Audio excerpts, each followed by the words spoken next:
सभी को नमस्कार और स्वागत है आप सभी का साइंस विद सुनील गढ़वी। आज हम कक्षा 10 के विज्ञान विषय के लेसन नंबर 9 प्रकाश परावर्तन तथा अपवर्तन के द्वितीय भाग का अध्ययन करेंगे। पहला टॉपिक है कार्तीय चिन्ह परिपाटी। आप लोगों ने ग्राफ तो देखा होगा। ग्राफ बनाते समय हम x और y अक्ष लिखते हैं तथा राइट साइड में या हमारे दाएं हाथ की तरफ x लिखा जाता है और ऊपर की ओर y लिखा जाता है। x के जो दाईं तरफ के मान हैं वह प्लस होते हैं और x के जो बाईं ओर के मान हैं वह माइनस होते हैं। इसी प्रकार ऊपर y के जो मान है वो प्लस होते हैं और नीचे y के जो मान है वो माइनस होते हैं। तो इन्हीं अक्षों के आधार पर हम कार्तीय चिन्ह परिपाटी का अध्ययन करेंगे। ये मुख्य अक्ष है जिस पर x और x माइनस अक्ष लिखा हुआ है। इस परिपाटी में x अक्ष के या मुख्य अक्ष के जो समांतर दूरियां हैं वह हमेशा ध्रुव से नापी जाएगी।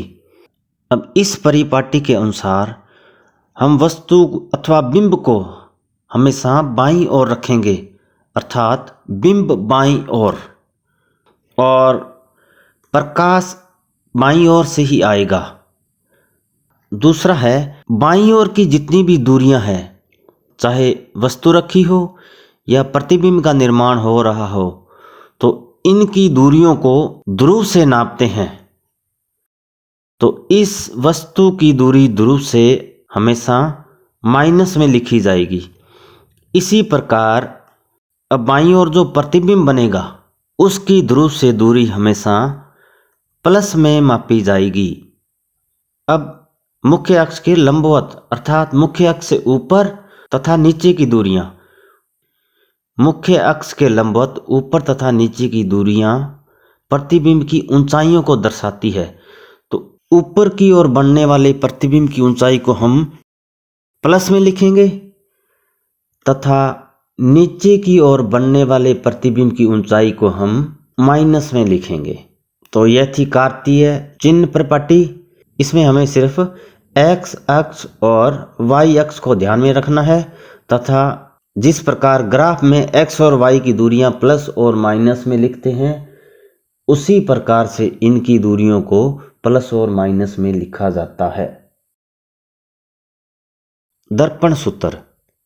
दर्पण सूत्र ज्ञात करने से पहले यह वस्तु 2f से पीछे रखी हुई है और इसका प्रतिबिंब 2f और f के बीच में बन रहा है।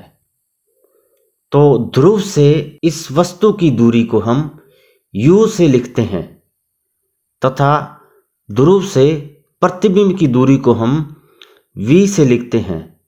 इसके अलावा ध्रुव और फॉक्स के बीच की दूरी को फॉक्स दूरी कहते हैं।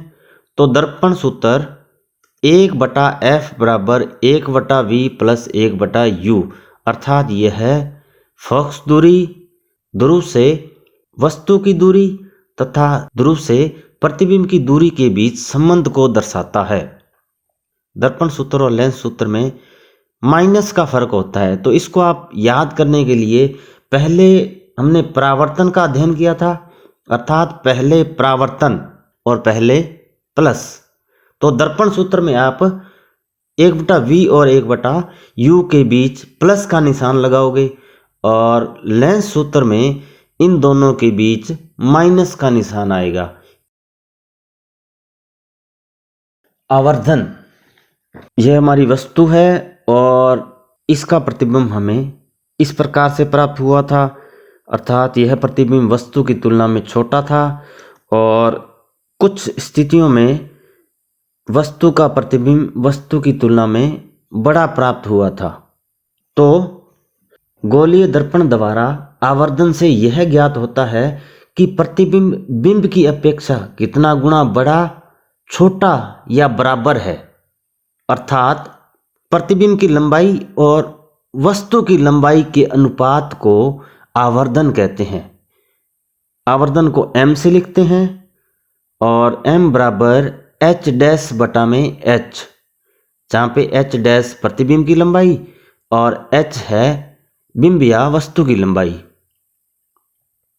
अब प्रतिबिंब की दूरी तथा वस्तु की दूरी का आवर्धन के साथ संबंध m बराबर -v/u लिखते हैं। अब देखो दर्पण सूत्र में 1/f बराबर 1/v प्लस 1/u था, लेकिन दर्पण के लिए आवर्धन में m बराबर -v/u आएगा। वहां पर पहले दोनों के बीच में v और u के बीच में प्लस था और यहां पे v/u से पहले माइनस आएगा।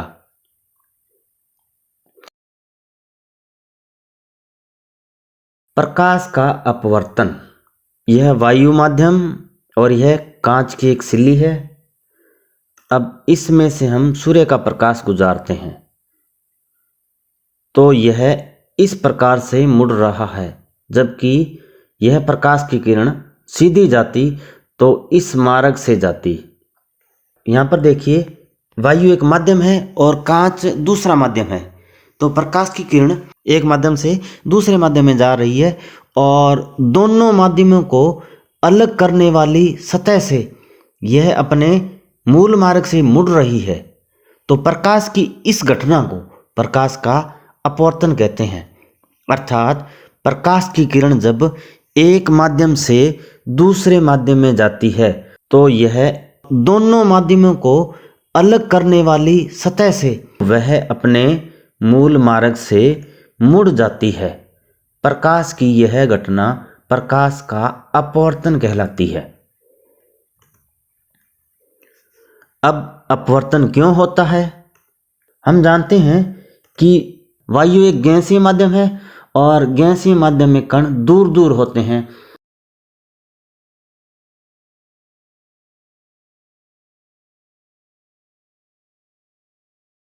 जबकि कांच एक ठोस माध्यम है और ठोस माध्यम में कण नजदीक नजदीक होते हैं। तो प्रकाश का अपवर्तन प्रकाश के वेग में परिवर्तन के कारण होता है। अर्थात जब प्रकाश की एक माध्यम से दूसरे माध्यम में जाती है तो इसका वेग बदल जाता है, जिसके कारण प्रकाश का अपवर्तन होता है। अब यहाँ पर देखिए यह वायु या गैसीय माध्यम है और गैसीय माध्यम में हम जानते हैं कि कण दूर दूर होते हैं, जबकि कांच एक ठोस माध्यम है और ठोस माध्यम में जो कण हैं वो नज़दीक नज़दीक होते हैं। तो गैसीय माध्यम एक विरल माध्यम हुआ और जो कांच है या ठोस माध्यम है वह एक सघन माध्यम हुआ। तो प्रकाश की किरण का वेग विरल माध्यम में अधिक होता है, क्योंकि विरल माध्यम में कण दूर दूर होते हैं और बाधाएं कम होती है, जबकि सघन माध्यम में कण पास पास होते हैं और बाधा अधिक होती है। तो प्रकाश की किरण जब विरल से सघन माध्यम में आती है तो इसका वेग घट जाता है और इसके विपरीत सघन से यह विरल माध्यम में जाएगी तो इसका वेग बढ़ जाएगा। प्रकाश की इस किरण को आपतित किरण कहते हैं और अपवर्तन के पश्चात इस किरण को अपवर्तित किरण कहते हैं। अब हम इस बिंदु पर अभिलंब खींचते हैं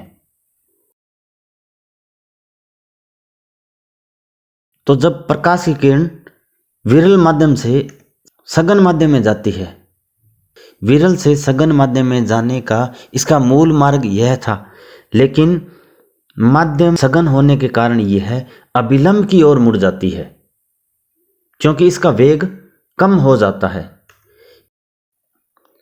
अब यहाँ पर देखिए प्रकाश की किरण कांच से वायु में आ रही है और जब ये कांच से वायु में आएगी तो इसका जो मूल मार्ग है वो यह होगा, लेकिन कांच से वायु में आने पर यह अभिलंब से दूर हट जाती है। ऐसा क्यों होता है? क्योंकि कांच एक सघन माध्यम है और वायु एक विरल माध्यम है। तो कांच से जब ये वायु में आती है तो इसका वेग बढ़ जाता है, जिसके कारण यह प्रकाश की किरण अभिलंब से दूर हट जाती है। यह प्रकाश का अपवर्तन और इस किरण को आपतित किरण कहते हैं। अपवर्तन के पश्चात इस किरण को अपवर्तित किरण कहते हैं और इस बिंदु पर हम अभिलंब खींचते हैं। आपतित किरण और अभिलंब के बीच का कोण आपतन कोण कहलाता है। इसी प्रकार अभिलंब और अपवर्तित किरण के बीच का कोण अपवर्तन कोण कहलाता है।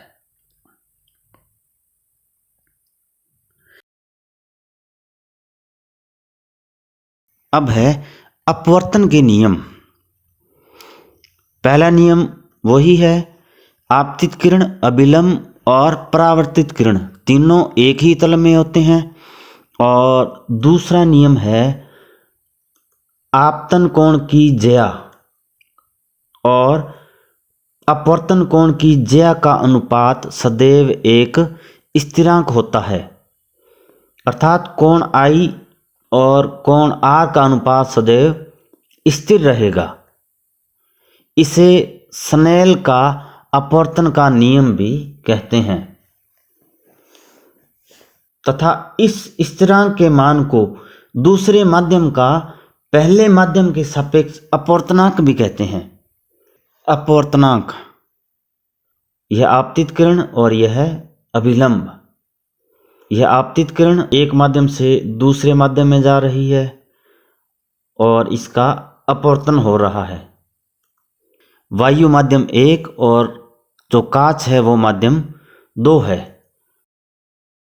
अब अपवर्तनांक माध्यम 1 में प्रकाश का वेग और माध्यम 2 में प्रकाश के वेग का अनुपात होता है और इसकी परिभाषा इस प्रकार से होगी। अपवर्तनांक N21। N21 का मतलब है माध्यम 2 का माध्यम 1 के सापेक्ष अपवर्तनांक। यहाँ पर यह बात ध्यान रखने योग्य है कि हमने अपवर्तनांक ज्ञात करना है और प्रकाश की किरण का अपवर्तन माध्यम 2 में आने के पश्चात हो रहा है। इसलिए N21 का मतलब हुआ माध्यम 2 का माध्यम 1 के सापेक्ष अपवर्तनांक। माध्यम 1 में प्रकाश की चाल और माध्यम 2 में प्रकाश की चाल का अनुपात होता है। अब इसी प्रकार माध्यम 2 में प्रकाश की किरण का वेग और यह है माध्यम 1 में प्रकाश की किरण का वेग, तो इसका अपवर्तनांक होगा N12। अब यहाँ पर अपवर्तन माध्यम 1 में हो रहा है, अतः हम इसकी परिभाषा इस प्रकार से लिखेंगे भी माध्यम 1 का माध्यम 2 के सापेक्ष अपवर्तनांक। माध्यम 2 में प्रकाश की चाल और माध्यम 1 में प्रकाश की चाल का अनुपात होगा। जिस माध्यम में प्रकाश की किरण अपवर्तित होती है तो उस माध्यम का पहले माध्यम के सापेक्ष अपवर्तनांक, ऊपर वाले माध्यम में प्रकाश का वेग और नीचे वाले माध्यम में प्रकाश के वेग का अनुपात करना है बस। निरपेक्ष अपवर्तनांक। अब प्रकाश की किरण जब एक माध्यम से दूसरे माध्यम में जाती है तो इसमें यदि पहला माध्यम वायु हो तो इस प्रकार के अपवर्तनांक को निरपेक्ष अपवर्तनांक कहते हैं, अर्थात Nm बराबर वायु में प्रकाश की चाल बटा माध्यम में प्रकाश की चाल। तो इसको इस प्रकार से भी बोल सकते हैं, माध्यम का वायु के सापेक्ष अपवर्तनांक। अब हीरे का अपवर्तनांक कितना होता है? वायु से हीरे में प्रकाश की किरण जाएगी तो हीरे में प्रकाश की चाल कम हो जाएगी, तो हीरे का अपवर्तनांक इस प्रकार से ज्ञात करेंगे। हम जानते हैं कि निर्वात में प्रकाश की चाल 3 × 10⁸ मीटर प्रति सेकंड होती है या 3 लाख किलोमीटर प्रति सेकंड, अर्थात निर्वात में प्रकाश 1 सेकंड में 3 लाख किलोमीटर चलता है। तो निर्वात में प्रकाश की चाल 3 × 10⁸ और हीरे में जो प्रकाश की चाल होती है वो है 1.24 × 10⁸।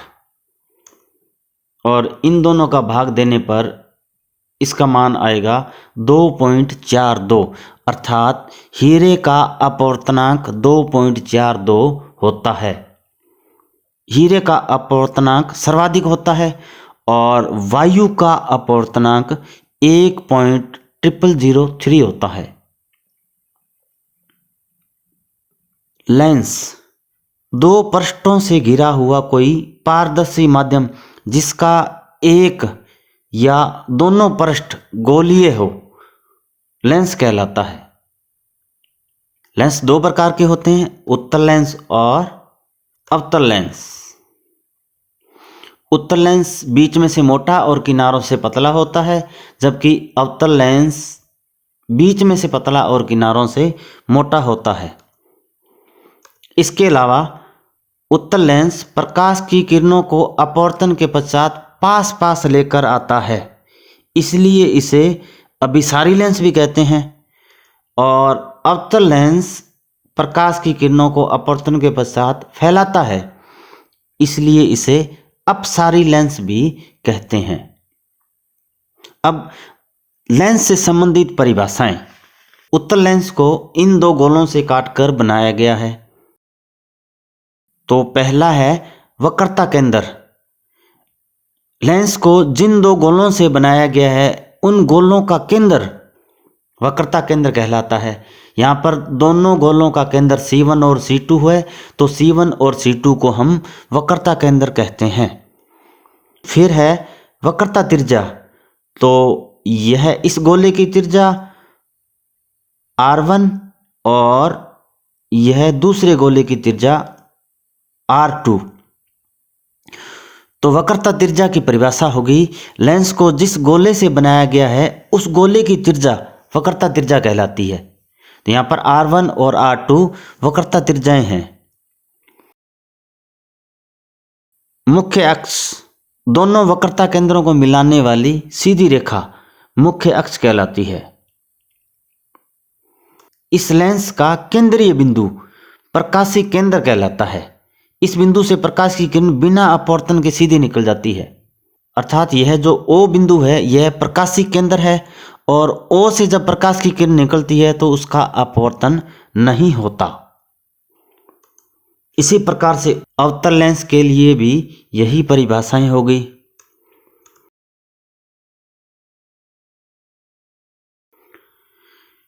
यह इस लेंस का वक्रता केंद्र C1 और C2 और यह प्रकाशीय केंद्र O और इनके बीच में से गुजरने वाली यह रेखा मुख्य अक्ष है।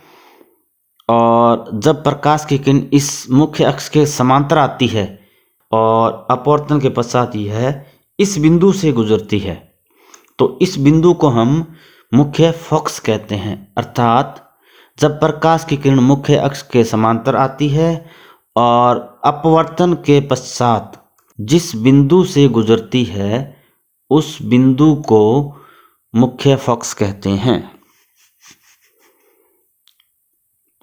इसके बाद मुख्य फोकस और प्रकाशीय केंद्र के बीच की दूरी को फोकस दूरी कहते हैं। द्वारक, गोलीय लेंस का प्रभावी व्यास द्वारक कहलाता है, अर्थात दोनों लेंसों की यह जो दूरी है इसको हम द्वारक कहते हैं। पतले लेंस, अब देखिए इस उत्तल लेंस का यह द्वारक और यह इसकी वक्रता त्रिज्या।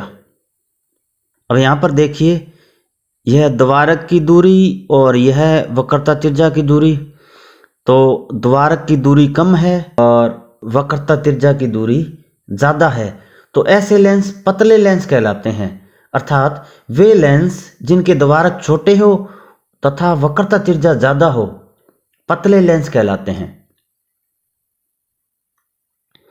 अब लेंस से प्रकाश की किरणों का अपवर्तन, अर्थात लेंस से प्रकाश की किरणें अपवर्तन के पश्चात किस दिशा में गुजरती है और इनसे प्रतिबिंब का निर्माण किस प्रकार से होता है, अब हम वह समझेंगे। तो पहला है जब प्रकाश की किरण मुख्य अक्ष के समांतर आती है और लेंस से अपवर्तन के पश्चात वह मुख्य फोकस से गुजरती है।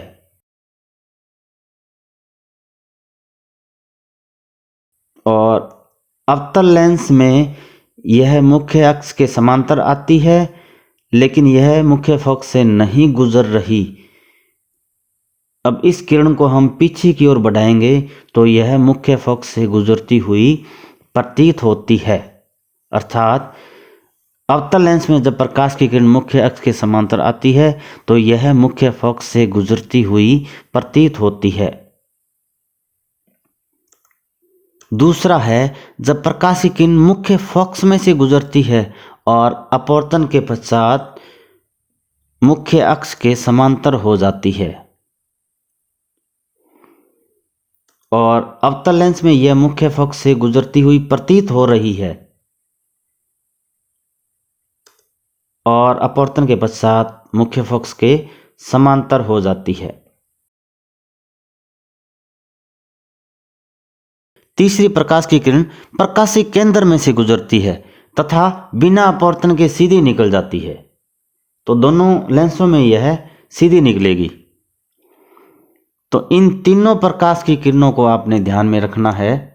पहली मुख्य अक्ष के समांतर और मुख्य फोकस से गुजरती है, दूसरी फोकस में से गुजरने वाली प्रकाश की किरण मुख्य अक्ष के समांतर हो जाती है और तीसरी प्रकाशीय केंद्र में से गुजरती है, बिना अपवर्तन के सीधी निकल जाती है।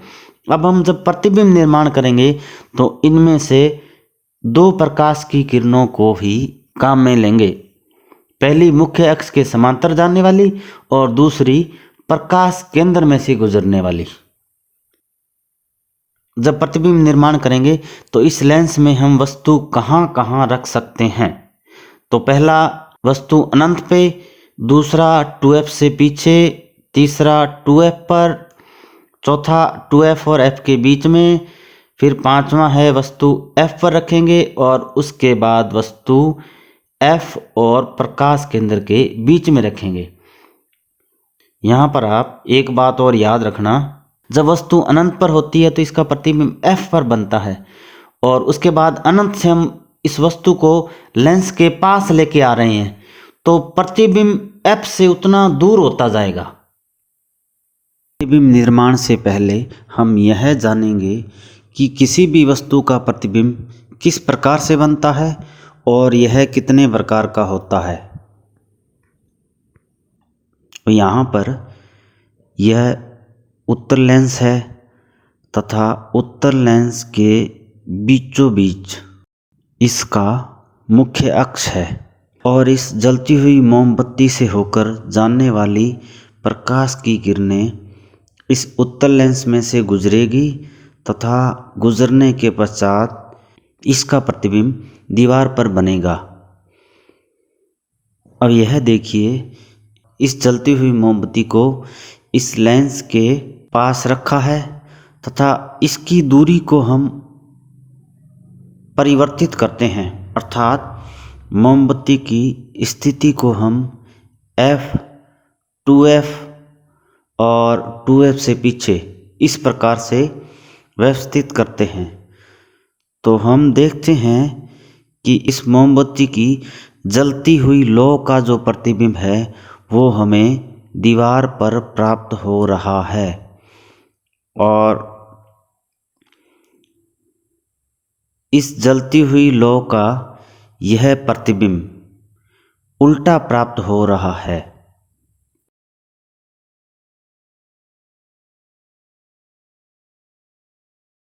उत्तल लेंस से प्रतिबिंब निर्माण जब वस्तु अनंत पर हो, यह अनंत पर वस्तु और यहाँ से प्रकाश की किरणें मुख्य अक्ष के समांतर आएगी और लेंस से अपवर्तन के पश्चात यह मुख्य फोकस पर मिलती है।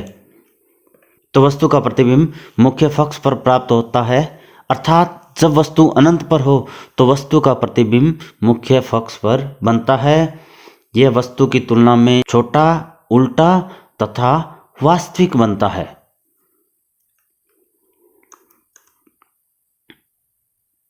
अब जब वस्तु 2f से पीछे हो तो वही दो प्रकाश की किरणें पहले मुख्य अक्ष के समांतर आएगी और लेंस से अपवर्तन के पश्चात मुख्य फोकस से गुजरेगी। दूसरी प्रकाश की किरण प्रकाश केंद्र से गुजरेगी तथा बिना अपवर्तन के सीधी निकल जाएगी।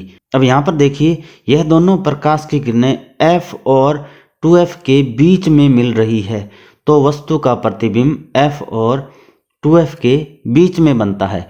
अर्थात जब वस्तु 2F से पीछे हो तो वस्तु का प्रतिबिंब F और 2F के बीच में बनता है।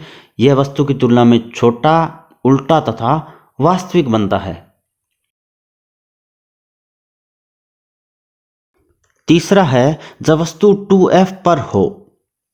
यह वस्तु 2F पर और इससे पहली प्रकाश की किरण मुख्य अक्ष के समांतर और यह मुख्य फोकस से गुजरेगी।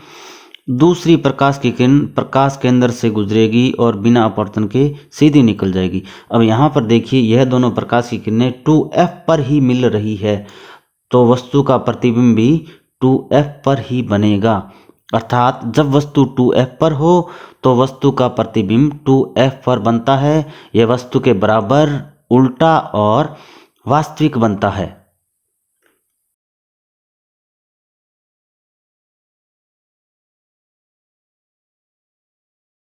अब हम वस्तु रखेंगे 2F और F के बीच में। तब ये वस्तु F और 2F के बीच में है। वही दोनों प्रकाश की किरणें पहली मुख्य अक्ष के समांतर और मुख्य फोकस से गुजरेगी और दूसरा प्रकाश केंद्र से गुजरेगी। अब यहाँ पर देखिए, यह दोनों प्रकाश की किरणें 2F से पीछे मिल रही है, अतः वस्तु का प्रतिबिंब 2F से पीछे बनेगा। अर्थात जब वस्तु 2F और F के बीच में हो तो वस्तु का प्रतिबिंब 2F से पीछे बनता है। यह वस्तु की तुलना में बड़ा, उल्टा और वास्तविक बनता है। उसके बाद जब वस्तु F पर हो, जब वस्तु F पर है तो प्रकाश की मुख्य अक्ष के समांतर और मुख्य फोकस से गुजरेगी और दूसरी प्रकाश केंद्र से गुजर रही है, तो यह दोनों प्रकाश की किरणें अनंत पर जाकर मिलती है, तो इसका प्रतिबिंब अनंत पर बनेगा। अर्थात जब वस्तु F पर हो तो वस्तु का प्रतिबिंब अनंत पर बनता है।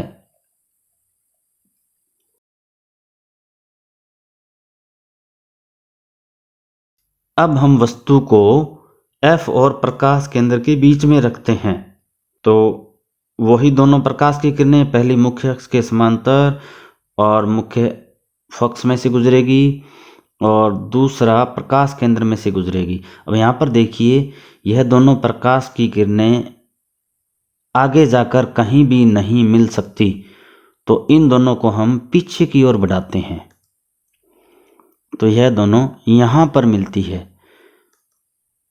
जहाँ पर यह दोनों मिलती हुई प्रतीत हो रही है वहाँ वस्तु का प्रतिबिंब बनता है। अर्थात जब वस्तु प्रकाश केंद्र और F के बीच में हो तो वस्तु का प्रतिबिंब दर्पण के पीछे बनता है। यह प्रतिबिंब सीधा, वस्तु की तुलना में बड़ा और आभासी बनता है। पहले सारे के सारे प्रतिबिंब इसमें वास्तविक थे, तो इसमें सिर्फ एक ही स्थिति में आभासी प्रतिबिंब बनता है।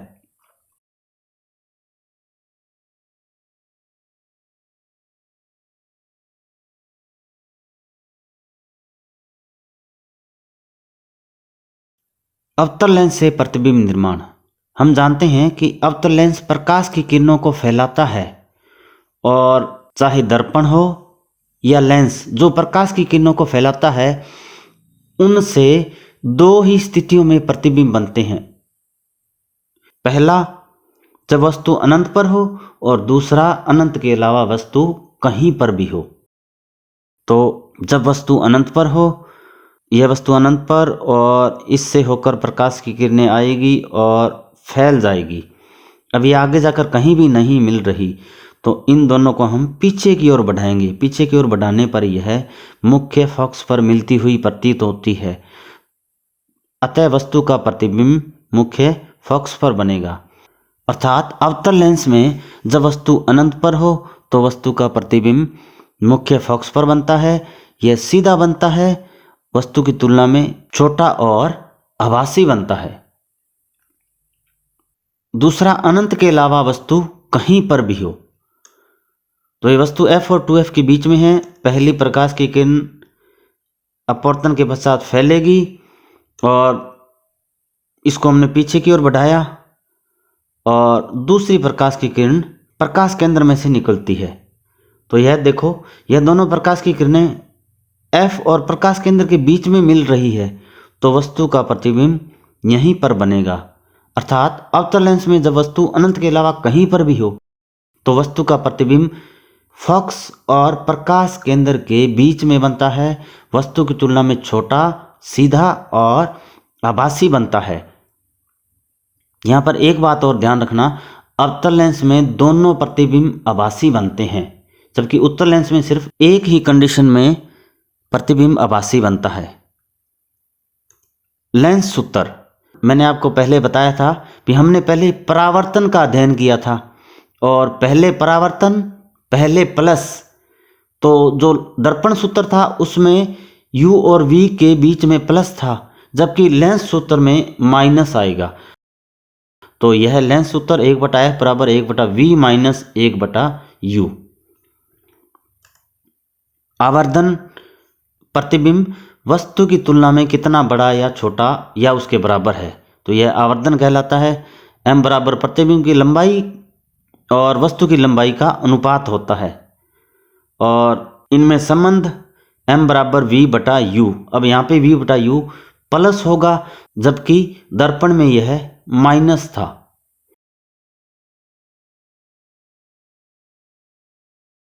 यहाँ पर एक व्यक्ति जो खा के प्लस हो गया, और एक व्यक्ति जिसने कम खाया तो वह माइनस हो गया।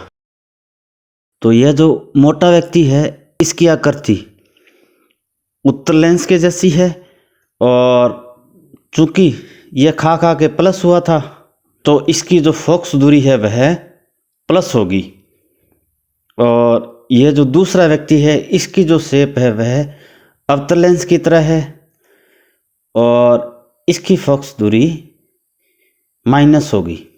तो उत्तल लेंस की फोकस दूरी प्लस होती है और अवतल लेंस की फोकस दूरी माइनस होती है। लेंस क्षमता किसी लेंस के द्वारा प्रकाश की किरणों को अभिसरण या अपसरण करने की मात्रा को उसकी लेंस की क्षमता कहते हैं। इसे P के द्वारा निरूपित करते हैं, अर्थात P बराबर 1/f, जहाँ f फोकस दूरी है और इसका मात्रक डायोप्टर होता है। इसे D से दर्शाते हैं। उत्तल लेंस की लेंस क्षमता प्लस होती है और अवतल लेंस की लेंस क्षमता माइनस होती है। एक डायोप्टर हम जानते हैं कि P बराबर 1/f होता है, और यदि फोकस दूरी 1 मीटर हो तो P बराबर आएगा 1 डायोप्टर, अर्थात एक डायोप्टर उस लेंस की क्षमता है जिसकी फोकस दूरी 1 मीटर होती है। इसको इस प्रकार से भी लिख सकते हैं, 1D बराबर 1/मीटर। अब ये लेंस क्या क्या काम आते हैं, तो जैसा कि आप सभी जानते हैं इन लेंसों का उपयोग दूरबीन में, सूक्ष्मदर्शी में, चश्मा आदि में किया जाता है।